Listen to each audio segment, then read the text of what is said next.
Okay, and action, I guess. Yeah, man, this is the next episode of the Readers Are Leaders show. Yeah, man. For those of you who I don't know if you know the format of the show, I read the summary page of The Economist, and then I say any thoughts I have on it. That's basically it. That's the whole show. So yeah, let's dive right in. Okay, we're starting with the politics section.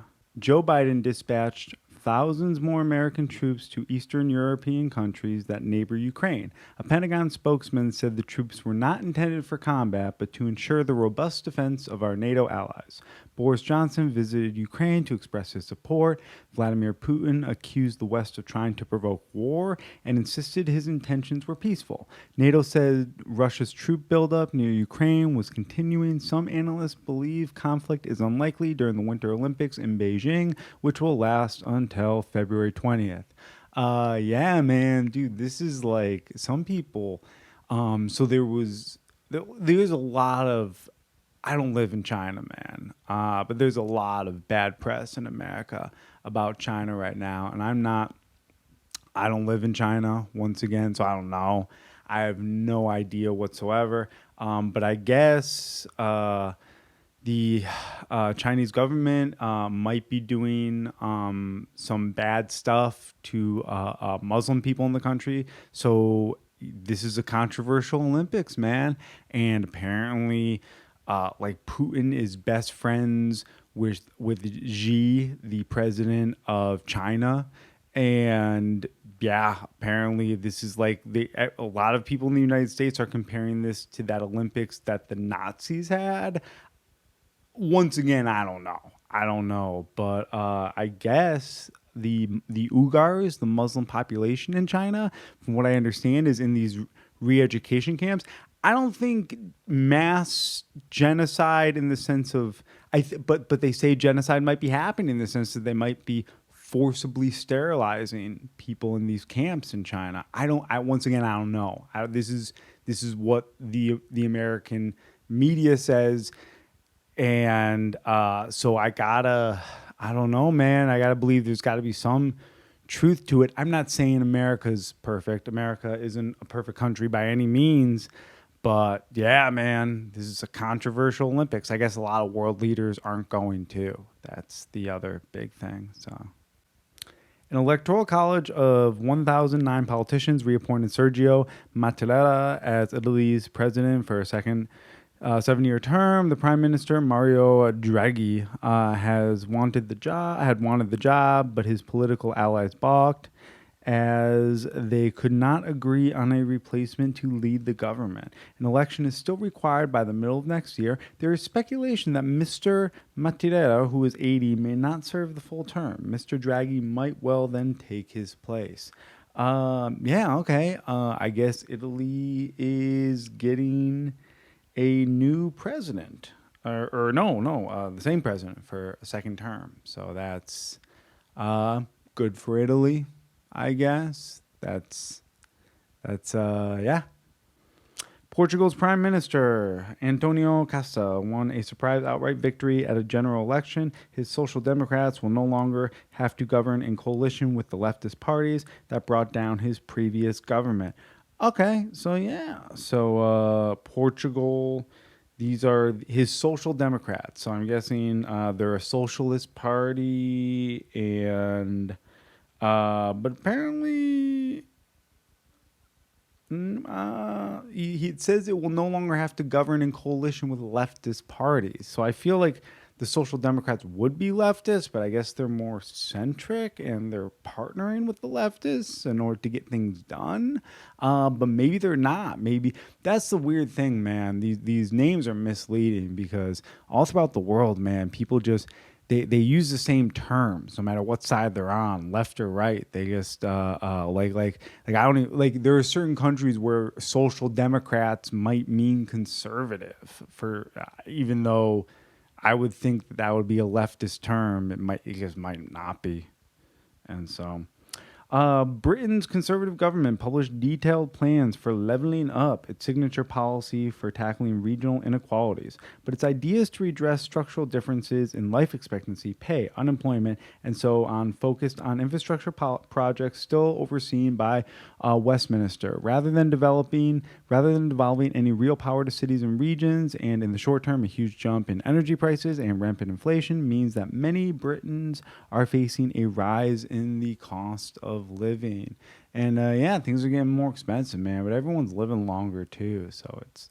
But still, you could die at any moment. But they say, I was reading, yeah, in The Economist, I was reading that over the past 200 years, life expectancy in the developing world, in the rich world, and not in the developing world, in the rich world, life expectancy in the past 200 years has gone from the age of 40 to 80, particularly in France. The article was about France, but France is a pretty well-developed country. It's like the United States or any other well-developed Western country. And apparently, the life expectancy in France has gone from 40 to 80 in the past 200 years. And that's actually a 5-hour increase every day for the past 200 years. Every day for the past 200 years, life expectancy for the people of France has increased by 5 hours a day. So that's woohoo to science. That's a good thing. I feel it's a win for science in that way.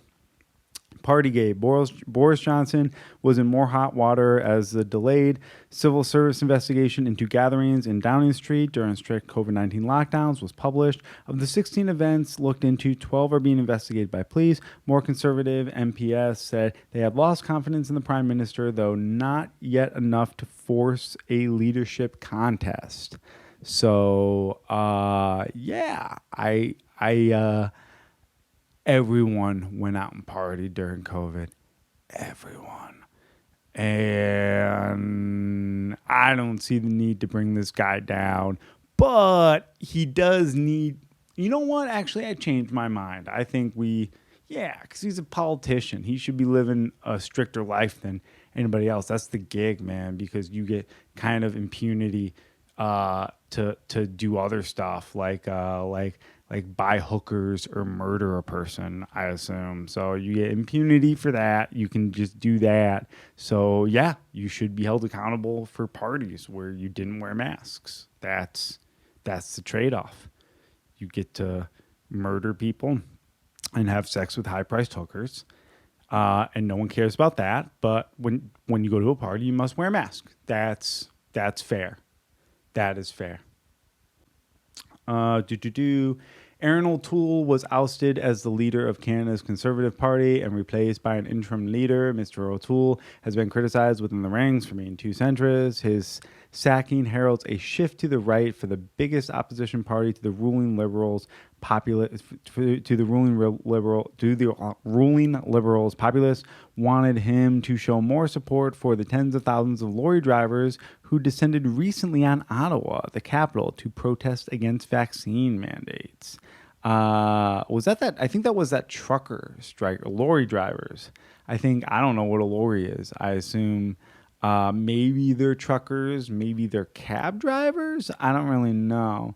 But yeah, man, dude, people don't want these vaccine mandates, dude. And here's the thing. I don't blame them because like people aren't dying in mass anymore. So this seems to be kind of over. I think Omicron killed one person. So I think, we good. And so yeah, I don't blame these truckers or whoever's protesting in Canada.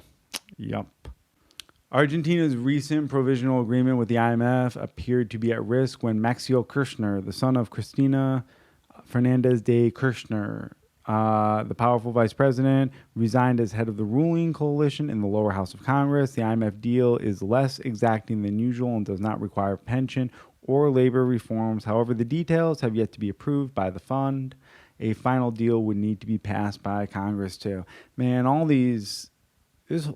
even in the United States, we have these political families. They just get involved in politics and just rule everything. They just get into the politics. They get involved. They just get in charge of everything. And once again, man, like I said earlier, they live with impunity after that. They do whatever they want, man, to the detriment of the world. It sucks.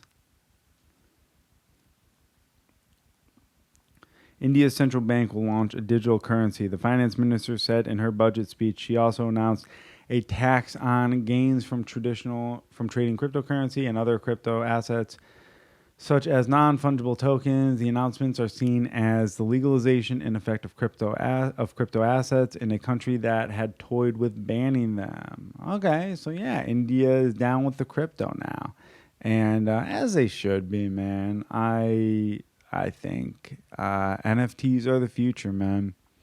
Everyone's just gonna own digital baseball cards.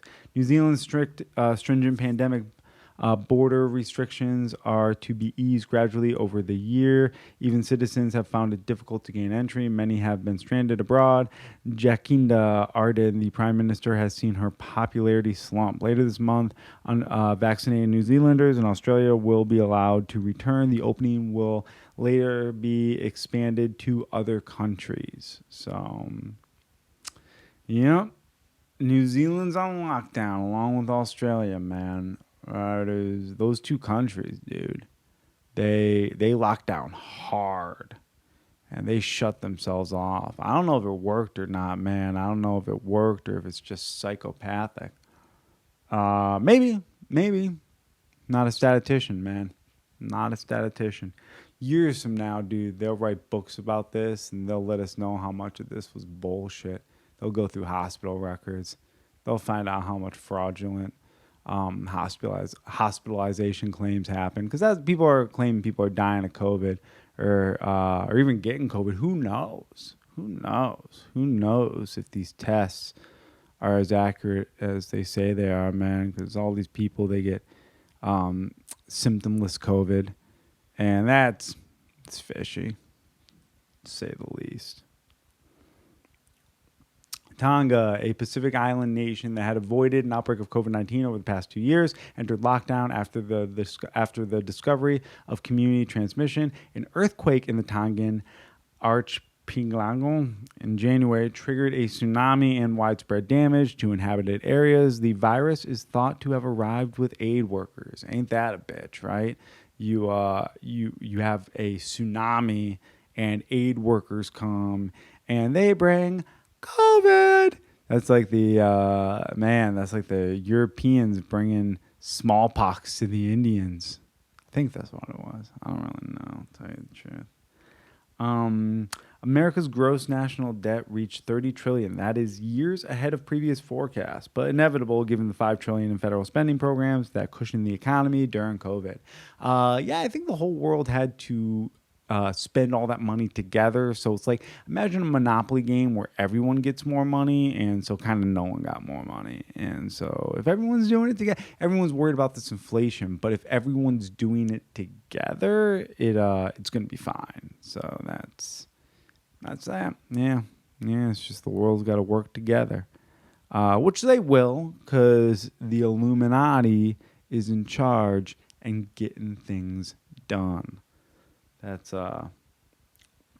building his war chest. Donald Trump's political committee has accumulated $122 million, an extraordinary sum that he can dole out to candidates he favors in the midterm elections and to campaign ahead of a possible decision on whether to run for president again in 2024. Mr. Trump's committee and related groups raised $1.1 billion in the election of 2020. Yeah, man, dude, Donald Trump the Republican Party is his party, man. Dude, it is the party of the Trump family. There is a definitive dynasty on the Republican side. It's kind of like, I imagine, what the Kennedys were in the 60s. I don't know. But it kind of feels like what the Kennedys were for the Democrats back then, man. And they murdered a bunch of those people. So I don't know. But I think, man, if they murder Trump, dude, someone crazier will come. Honestly and truly. Because even though he's a right-wing radical Trump, he's still a billionaire. And so he has enough skin in the game that he doesn't want to see the game totally end. But man, there are some people on the right that they really want to flip over this game board very badly. So honestly, just a billionaire whose bark is worse than his bite might be not that bad. I'm not gonna lie. Mali expelled the French ambassador after Jean-Yves Le Drian, the French foreign minister, called the junta that has seized power in a coup illegitimate. Mali also ordered Denmark to withdraw 105 commandos who had been sent to help it fight jihadists. The row has prompted France and the EU to reconsider their military presence in Mali. Yeah, man. France, the EU is there. People, the United States, Europe, a lot of countries all over the world, man, they're still colonizing. They still, we put military bases all over the world, man. We don't allow military bases in our country. Other military bases, we don't, but we put them every place else, man, because we're colonizing. That's what we do. That's how we roll here in the United States. Leaders of ECOWAS, I don't know, ECOWAS, the West African regional bloc, are considering imposing sanctions on Burkina Faso after its government was overthrown in a military coup. ECOWAS, which has already suspended Burkina Faso as a member, is demanding a return to civilian rule. Apparently Burkina Faso was on the way towards democracy, and now it's not, which, once again, I'm not there. So every time I read stuff like this, I'm like, I don't know what's happening, because maybe what the media says was democracy was really just puppets put into power through a lot of money and a lot of big spending. And then the seeds of revolution grew despite all that big spending to blind people. And maybe people are taking their country back. Might be what's happening. I don't know. Don't know. I'm not in Burkina Faso. Not there. So, a militia group attacked a camp for people displaced by conflict in the east of the Democratic Republic of Congo, reportedly using machetes to hack at least 60 of its inhabitants to death. Long simmering feuds between different ethnic groups in the Jugu area, DJUGU, so Jugu area, because I'm guessing the D is silent, like Django. Where the camp is located, have claimed tens of thousands of lives in the past. So, not good. Man, that's a rough deal, dude. When you live in a place where people are being slaughtered with machetes, man, that is Mad Max type stuff. That's wild to think about how, because people in the United States always demand gun regulation, and there probably should be some better gun regulation. I think background checks, a 30-day waiting period, not out of line as just a minimum. But I'll tell you, man, you take away guns altogether and shit gets bad. The machetes come out. That is. And I guess I'd rather fight a guy with a machete than a gun. Maybe. I don't know. I'd probably rather fight a guy with a machete than a gun. Probably. Maybe I could dodge. I don't know. It depends on how fast the guy is with the machete. Because I feel like I might be able to duck from bullets easier than a fast guy with a machete. I don't really know. And this is the Congo. So a lot of fast dudes in the Congo. So there's some guys that are pretty good with a machete. So.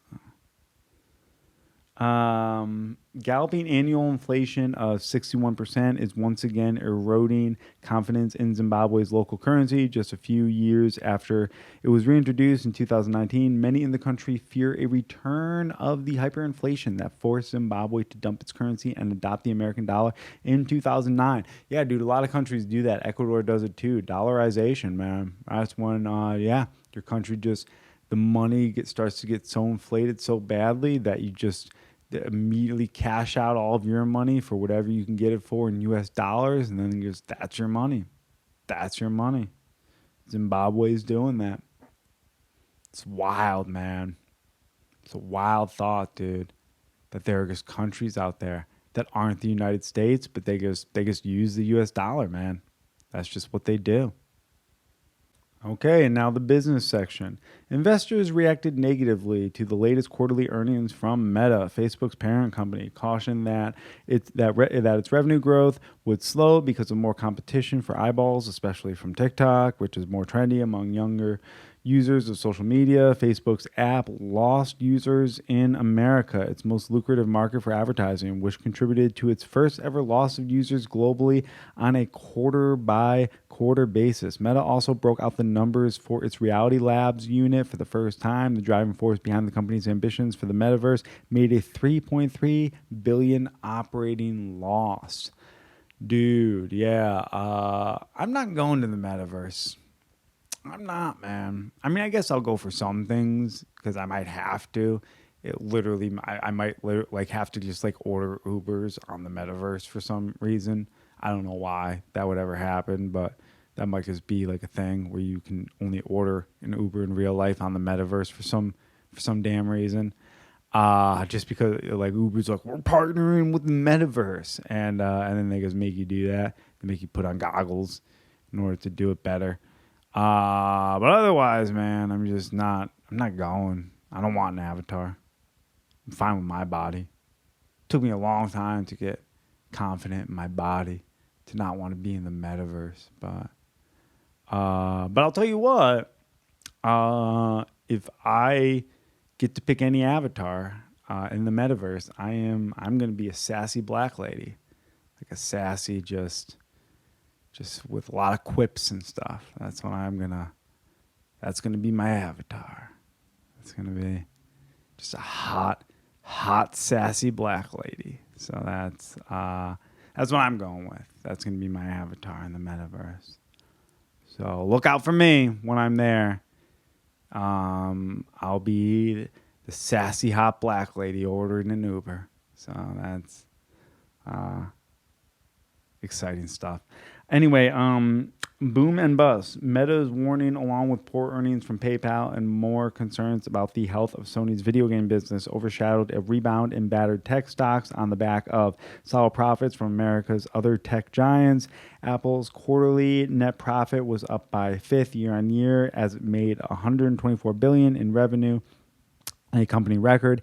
Alphabet, Google's parent company, saw sales and profit both rise by a third, driven by digital ad spending. So yeah, man, dude, Google ads I think are like just dominant, and so they're making. It's so fascinating, dude, how certain tech companies are doing well, and Microsoft is doing well, Apple's doing well, and Google's doing well. But yeah, man, Sony and Facebook, dude. Sony is losing the video game industry to Microsoft, and Facebook is just run by a guy who's kind of a weirdo. Honestly, I really think that Sweet Baby Ray's that he has on his bookshelf, Mark Zuckerberg, I think that's what killed the vibe, man. I'm not gonna lie, dude. I think once people saw Sweet Baby Ray's on his bookshelf, people were like, listen, man, there's got to be a better place to hang out online than a place run by a guy who puts Sweet Baby Ray's next to his books. That's an unhealthy amount of love for Sweet Baby Ray's. Maybe he's reading the back of a Sweet Baby Ray's bottle. Like maybe that's his favorite literature is just the back of a Sweet Baby Ray's bottle. Might be his favorite book, man.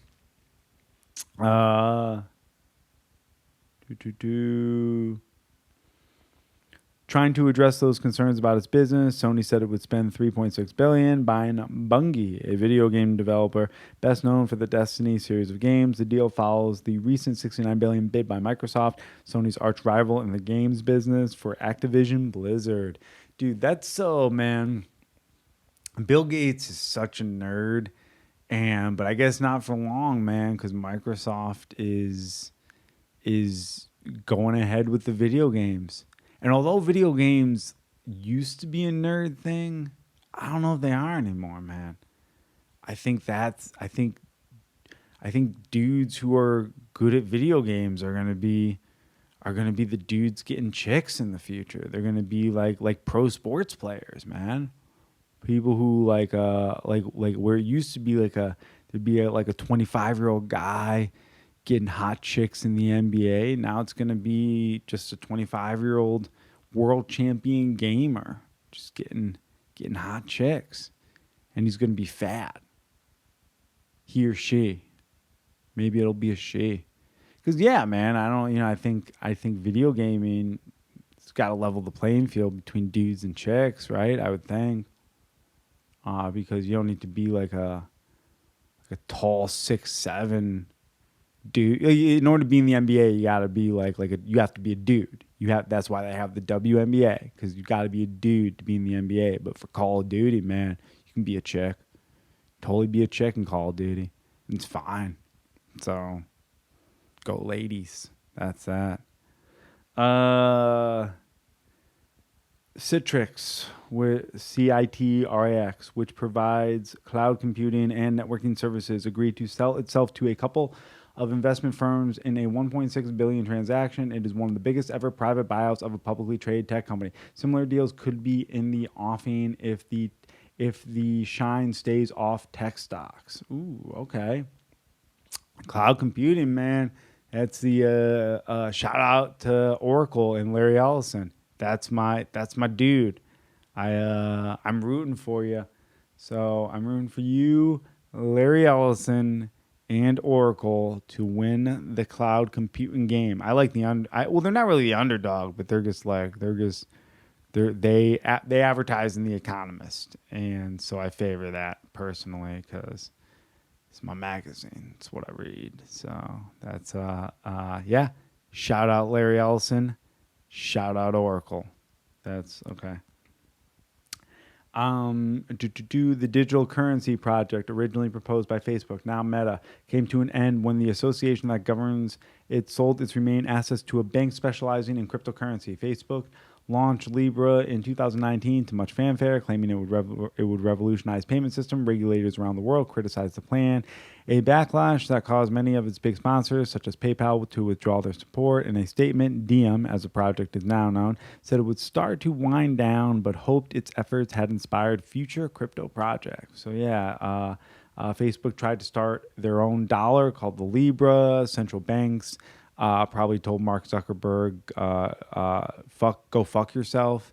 And he's already been compromised by intelligence agencies for sure, Mark Zuckerberg. So he just has to do what they say. So they said no Libra, no cryptocurrency for him, man. So that got shot dead. And I guess they said go ahead with the metaverse, though. The Illuminati. The Illuminati told Mark Zuckerberg, go ahead with the metaverse. No Libra, though. So that's how that went down. Annual inflation in the Eurozone rose to 5.1% in January, another record high. Energy prices were up by 29% compared with the same month last year. The currency bloc's economy grew by 5.2% in 2021. Output is now back at pre-pandemic levels. French GDP expanded by 7% over the year, the best performance in 52 years. Okay. Yeah, man. Everyone is experiencing inflation bad. Us, the Eurozone. Europe was always very socialist, though. So, but still, they gave out a lot of free money too, man. A lot of free money, dude. All that free money, people are spending it, and prices are rising, and people don't care about it because it was free.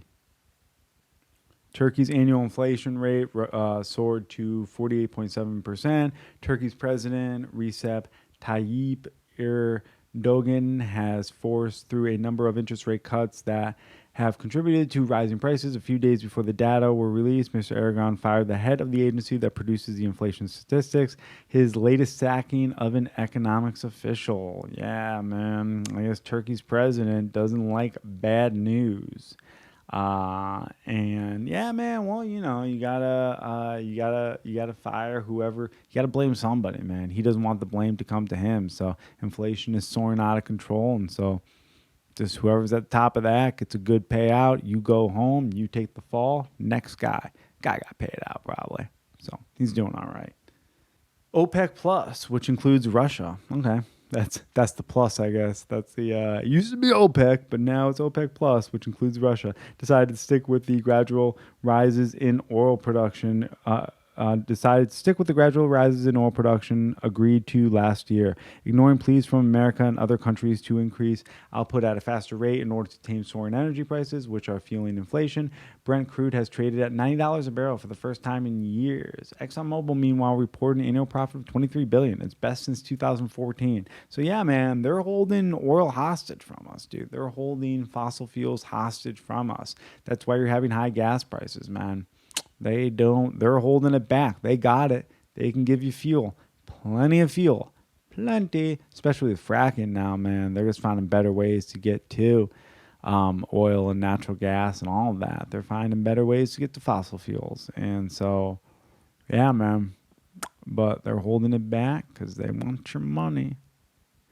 A judge in Britain ruled in favor of Hewlett-Packard in a civil fraud claims against Mike Lynch. HP bought Anatomy, a British software firm founded by Mr. Lynch, in 2011 for $10.3 billion. The next year, HP stunned markets when it said it had been deceived about Anatomy's performance. HP took an $8.8 billion write-down.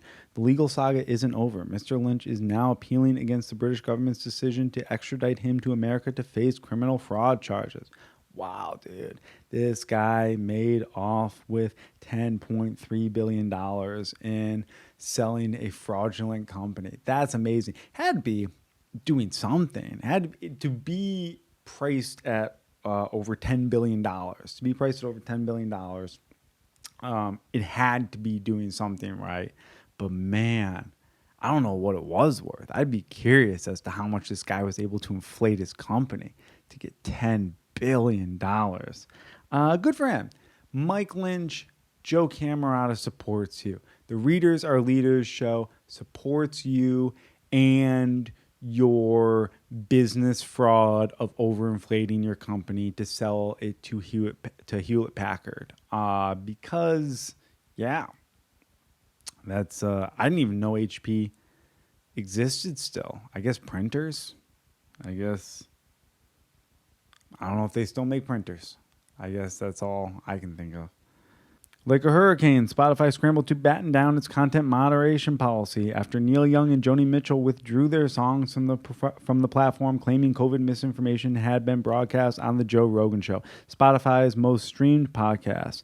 As the storm raged on, Dwayne "The Rock" Johnson indicated his support for Mr. Rogan.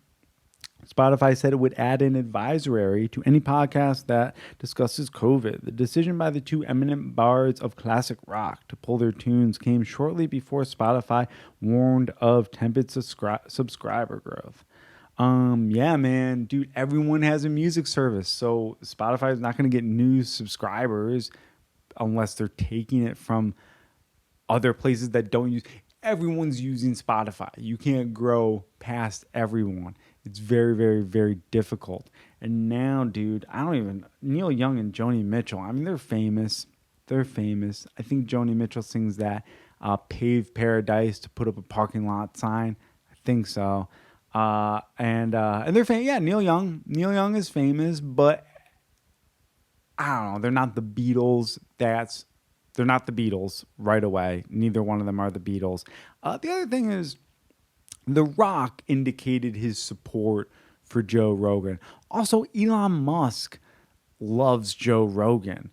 Larry Ellison, the owner of Oracle, is a conservative. Oracle Computers. He's a billionaire. He's like the 16th richest guy in the world or something. I don't know, probably higher now.